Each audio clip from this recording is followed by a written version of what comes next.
notamment aussi Pape Gueye, qui a joué à l'Olympique de Marseille cette année, et joueur que j'ai rencontré plusieurs fois, parce que lui en fait il est originaire de région parisienne, tout comme moi. Lui à l'époque il jouait au Blanc-Ménil, et moi je jouais donc comme je vous ai dit à Brétigny-sur-Orge.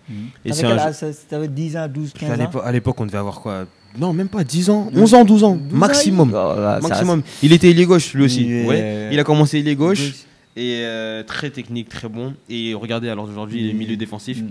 Mais toi, moi, j'ai constaté que tu es comme Dembélé. Je ne pense pas que tu es un gaucher ni un droitier. Tu utilises tes deux pieds, en fait. J'utilise mes deux pieds. Bon, je suis plus droitier. Tu es plus droitier, mais souvent, il y a un vidéo que j'ai regardé, souvent tu fais des passes avec les gauche. Ouais, bien sûr. Je pense que c'est ça. C'est important d'être complet de façon générale. Et moi, alhamdoulilah, j'ai toujours été, entre guillemets, facile, plus ou moins avec mes pieds. Donc voilà. Mais en tout cas, pour reparler de la concurrence en équipe nationale, bien sûr qu'elle est forte. Et ça me pousse seulement en fait à continuer à travailler avec beaucoup d'humilité et à me surpasser, parce que les joueurs qui sont là-bas, franchement ils sont énormes, et c'est des mecs que je regarde, notamment Idrissa Gana Gueye, que je regarde depuis que je suis petit avec mon père. Ce serait un honneur de jouer avec eux, et c'est des joueurs qui sont très talentueux et très forts. Là, on a deux échéances très importantes. Déjà, la Coupe d'Afrique au Maroc 2025 et la Coupe du Monde 2026. C'est des objectifs, ambitions. Franchement, c'est une ligne de mire pour toi, n'est-ce pas? Bien sûr, avec beaucoup de sincérité, bien sûr. C'est pour ça qu'il faut que je continue à travailler.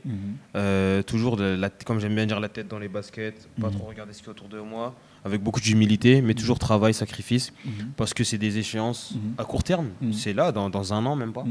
Et si Dieu me le permet, j'espère mettre toutes les chances de mon côté pour être appelé, Inch'Allah.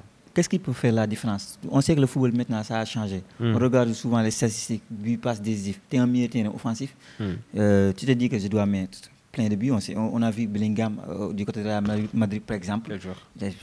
Il est plus neuf maintenant, il est plus un neuf qu'un milieu terrain. Toi, tu te dis qu'en équipe nationale du Sénégal, la concurrence, c'est vrai, il est là. Il n'y a pas Matar, il y a Lamine, il y a tous ces joueurs-là. Mais en termes de statistiques, quand je fais des passes et des buts, voilà, ça peut faire changer les choses. Bien sûr, à l'heure d'aujourd'hui, le football, c'est beaucoup un monde de statistiques. Que ce soit malheureusement ou heureusement, c'est notre réalité. Et il faut encore une fois s'adapter. Et c'est pour ça qu'il faut faire beaucoup de passes décisives, des buts, des passes clés, comme j'aime bien dire. Après, moi, je resterai toujours un joueur de performance, entre guillemets. C'est important de mettre du contenu. Je ne suis pas trop le genre de joueur qui vient, qui fait 90 minutes. Si j'ai pas fait un bon match mais que j'ai marqué un but, je serai pas content. Alors que si je fais un bon match mais que je marque pas, mais que j'ai fait une petite passe décisive, je serais vraiment heureux. C'est important, il faut essayer d'être le plus complet possible. Mais c'est important de mettre des statistiques, c'est très important.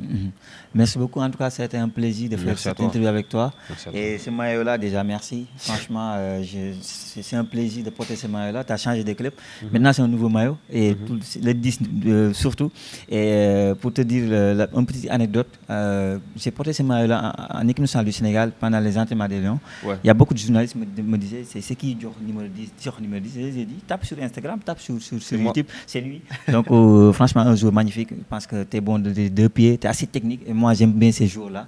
Et cette facilité-là. Et merci aussi, franchement, de nous avoir aidé à faire cette interview facilement. Franchement, tu nous as bien aidé. Et moi aussi, c'est un plaisir.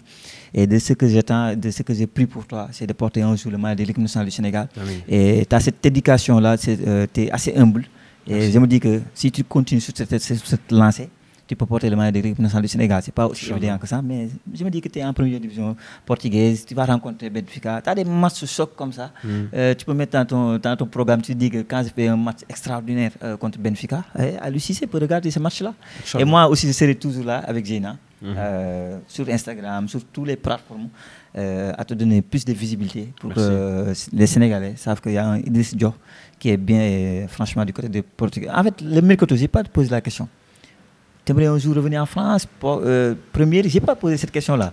C'est un question un peu piège quand même. Tu vas rester dans ce club-là et aussi. Sincèrement, j'ai pas de préférence. Là, lors d'aujourd'hui, je suis au Portugal. Je suis bien, on vient de faire une montée. Mais j'ai pas de préférence. Avant, j'aimais énormément la France. Et au fur et à mesure, quand tu grandis, tu comprends d'autres choses et tu vois d'autres choses. Moi, le plus important pour moi, c'est de jouer et c'est de m'épanouir surtout et un endroit où je peux me montrer, justement pour l'équipe nationale. Après, que ce soit en Autriche ou je ne sais où. C'est bon, il n'y a pas de souci.